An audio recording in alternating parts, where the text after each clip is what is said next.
Welcome back to 78621 Live. I'm Stacey Ford Osborne. I am the acting Public Information Officer for the City of Elgin, and I am here today.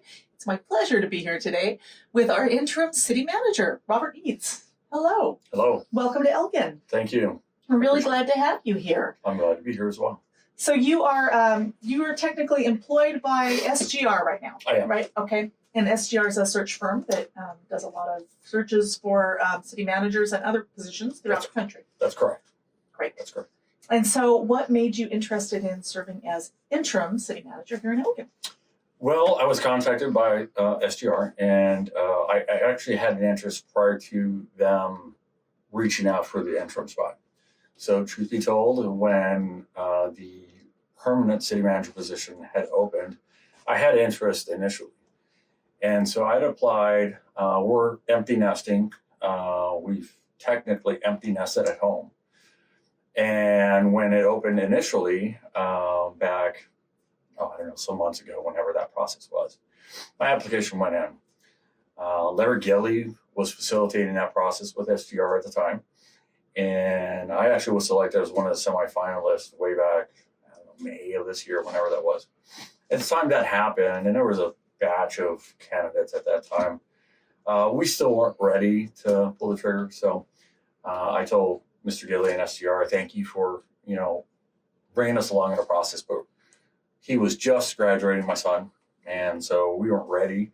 But that interest was already there. And so, I looked over the community, and I'd worked in a similar size community in West Texas and Del Rio, Texas. And I tell people the same thing. Del Rio and the size community there, it's a bigger population of approximately 30,000.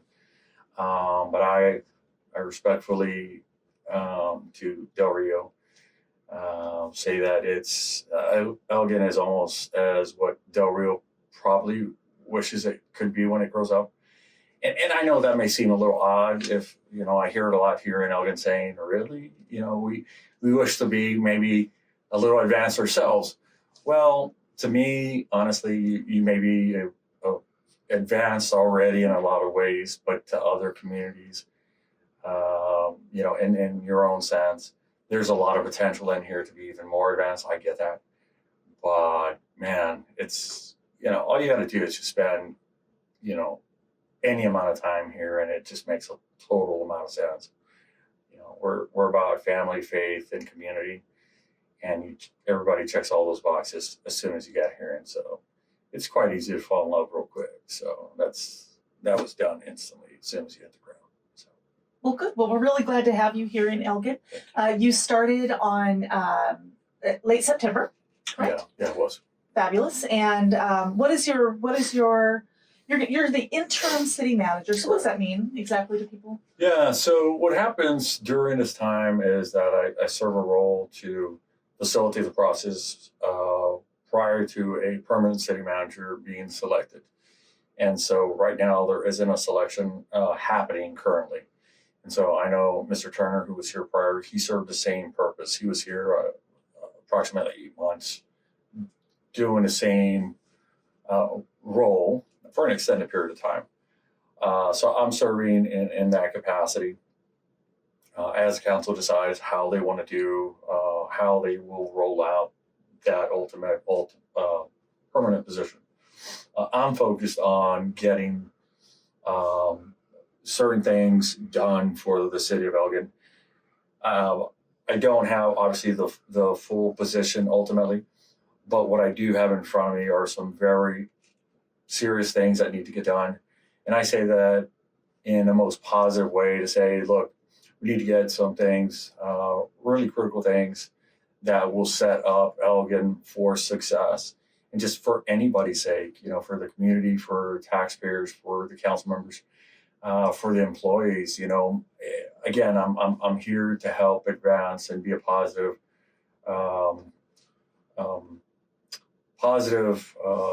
person to come in and advance that idea. Because again, the time that I serve here, that's what I want to do, advance, the issues that need to be advanced, whether it be on the finance side, which obviously is a thing that needs to be still unpacked, worked on.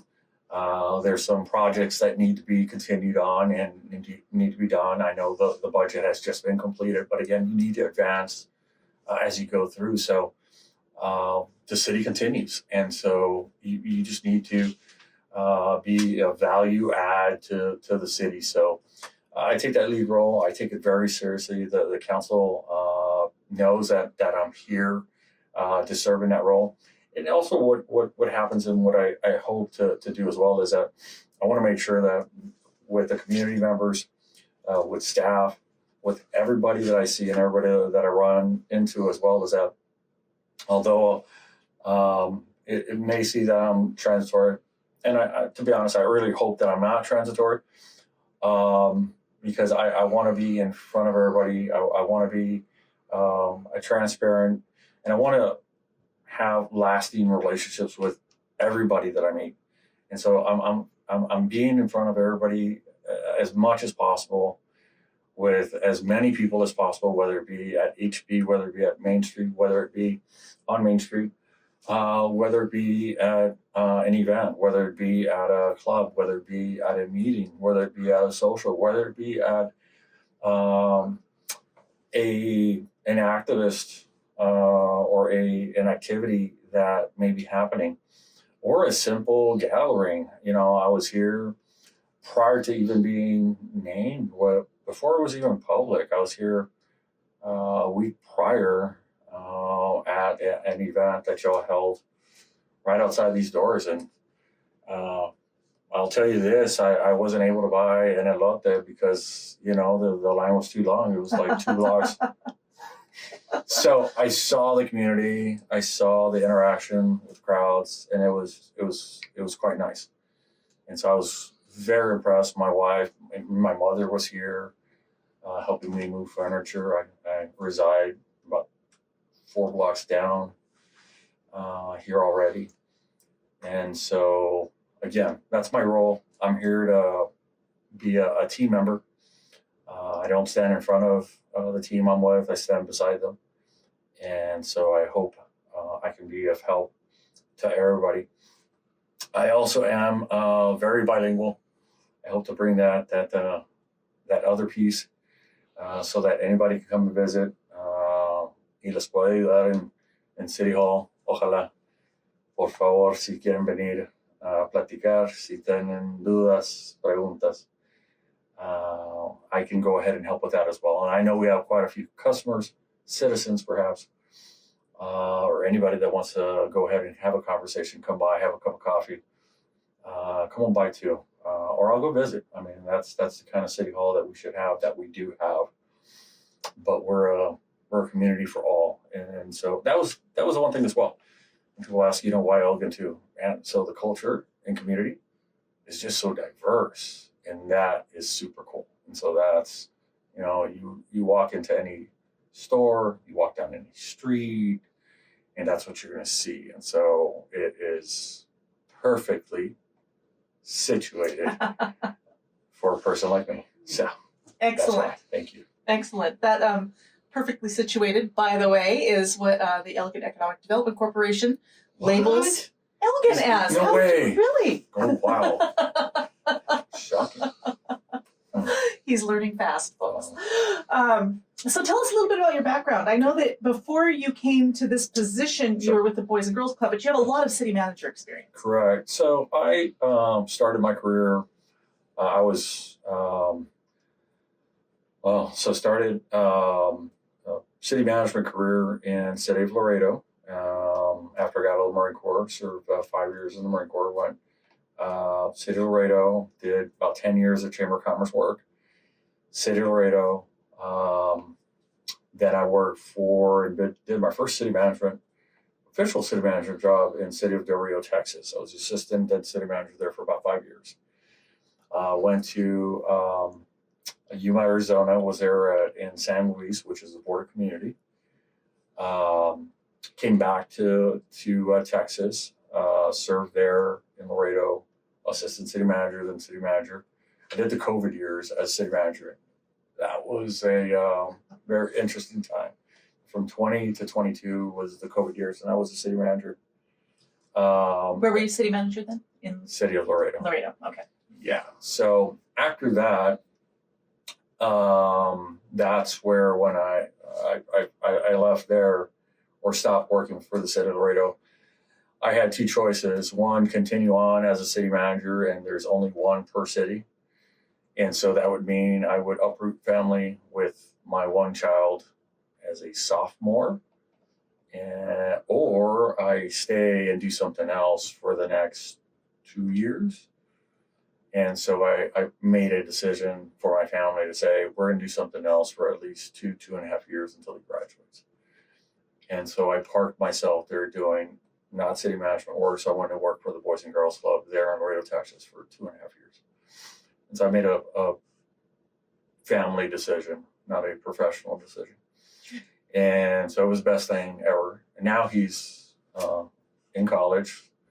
So that's why we're empty nesting. And so, yeah, stepping back out and coming out of that, wanting to get back into the business that I love so much, wanting to help communities and be a part of communities. And so that's where Elgin comes in. It's now I have the opportunity to pick a community that makes the most sense, where I think our family, not just me, our family could fit in best to play the biggest role, because we're real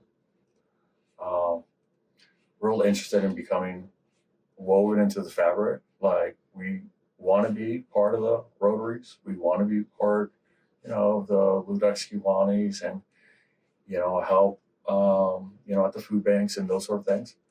And so it's real key for us to be, very focused on those things and where it makes sense, where we're going to be at the, the animal shelters and that sort of thing. And so I know I found it. My wife is sure we found it.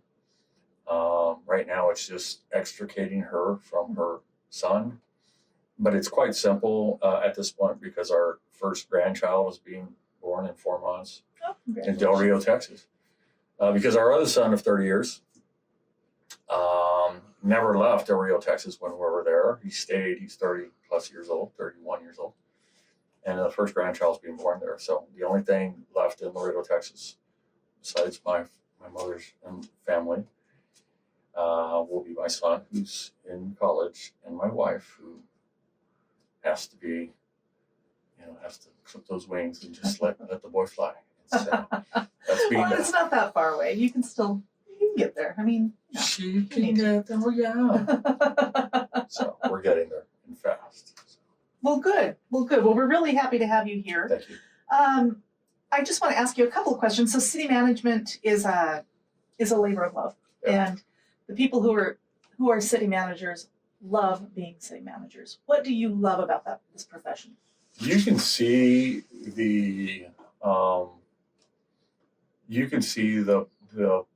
benefits immediately into what and how you affect the current and future generations of how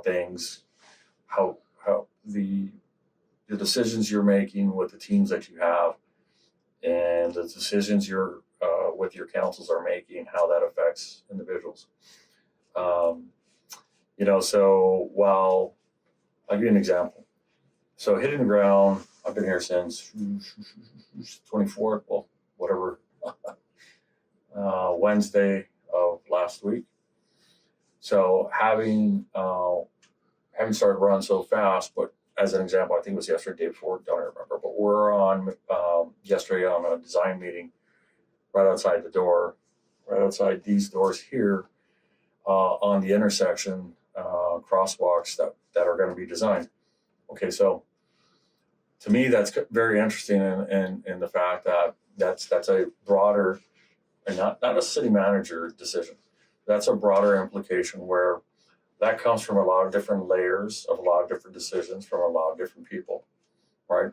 But that means a lot from a lot of different places that came from a lot of other decisions, because that's layered in. Okay, so it started with a lot of different pieces, where you have a downtown, right? You got a park, you've got a police department, you've got a depot, you've got a main street, you've got all these different shops that are layering upon layering upon layering.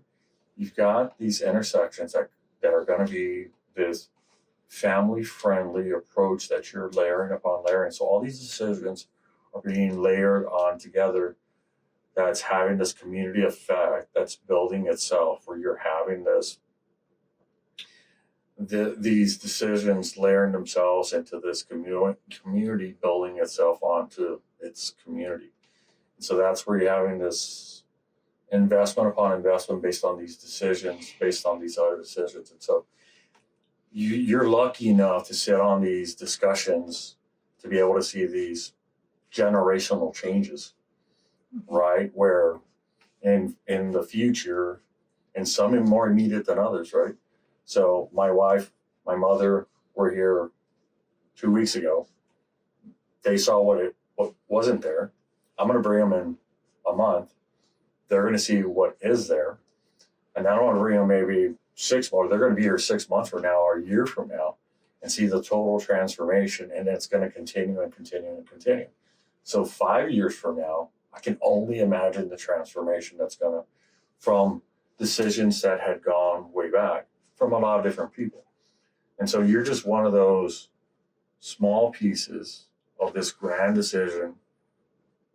And so it gives you great comfort to know that you're a part of that community that made some part of a decision that for generations to come, you can look back as a very old person then maybe on a rocking chair and see, kids, grandkids, playing hopscotch crossing the street or something like that, right? And point to it and think, I remember when this, or I remember when that. And so that's when you go back and sit back and have that internal process in your head and get that warm and fuzzy. Because it's not about plaques on the wall. It's not about 20-year accolades and anything else. It's about that sort of stuff that keeps you going, because none of that means anything. Spending so many years doing anything like that makes no matter to anyone. Anybody with character, anybody that does it for that labor of love, it's when you're sitting in one of those shops and you see those little kids grabbing hands and playing hopscotch. That's what's going to get to you. That's why you do it. And so that's why I do it too. So. Okay. Well, we're very happy that you're doing it here in Elgin. Thank you. I understand that you're going to be participating in the Hogeye Festival coming up. They say 10 o'clock and I say, sure. That's when you officially have me there. But I will be there, for the entirety of the festival, and I welcome, and I will be there, and I'll be happy to see and talk to everybody that I can. Well, good. Well, we're going to be there live, so we'll have you come by and talk to us. Stop on by. All right. Robert Eads, thank you so much for taking the time to talk to us today. We're really happy to have you here in Elgin. We really look forward to seeing what you do. Great. In this interim period and hopefully beyond. Wonderful. Thank you. We'll have you back again to tell us what's going on. Anytime, gracias. All right. Thank you again. Sounds good. All right. Hasta Thank luego. you. Bye. Hasta luego.